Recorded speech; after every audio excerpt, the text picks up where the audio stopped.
Hey everyone, how's it going? Welcome back. It has been a wild ride so far. How's your mother? How's she doing? She doing okay? She's still making that chili? In previous episodes, we've used all sorts of mundane things as lessons, both big and small. But coming up on the end of season 1 for lessons from the mundane, which is an exciting thing, I didn't want to make this into a standalone video in and of itself, but rather an introductory setup to what's coming out next week as the finale. Guys, we are finally at episode 10. Guys, I hope you stay tuned with your anticipation sky high because next week, the final video of season 1 marks the start of the end, just as much as it is the end of the start. Guys, we are just beginning. We've spoken about exchange, meaning reframing our perspective on things in life. We've spoken about loss, dealing with difficult and unplanned situations. We have also mentioned focus, the importance of some of the most life-changing P words in your life, in my life. I'm talking about proper priorities. Best thing about all of this is that it's just the beginning. Okay, so now let's get started with part 1 of the end of season 1 of LFTM.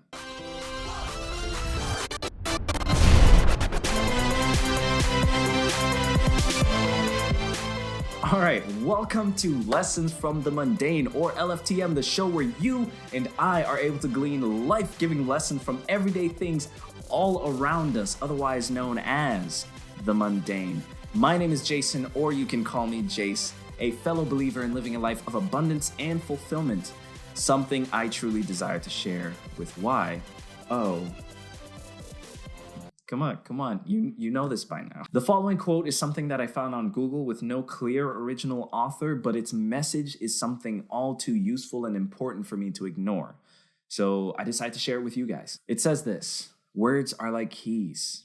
If you choose them right, they can open any heart or shut any mouth. Next week, we'll be touching on 3 points in relation to this. Numéro 1, or number 1, keys are primarily for allowing or denying access.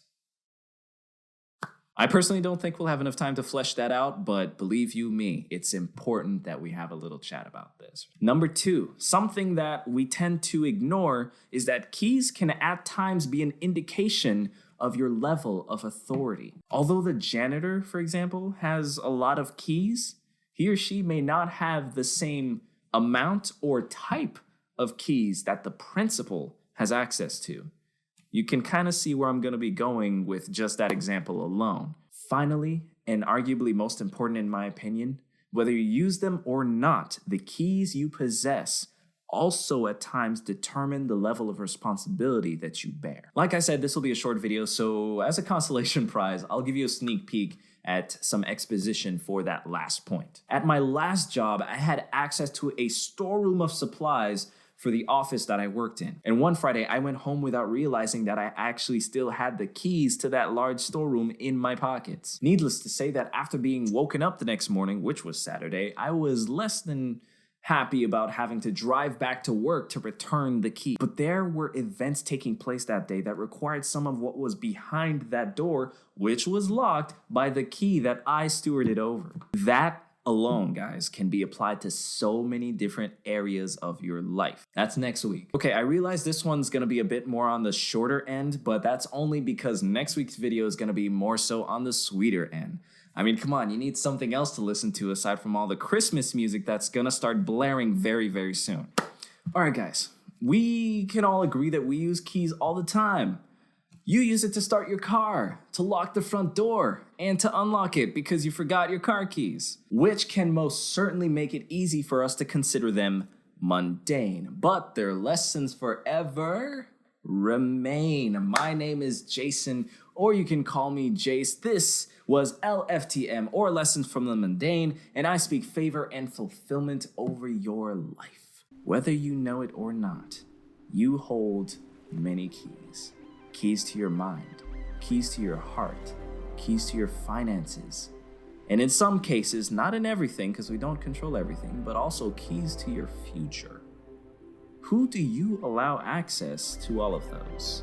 And how do you manage the traffic that goes between those doors? Something to think about. Something to think about. I'll be seeing you.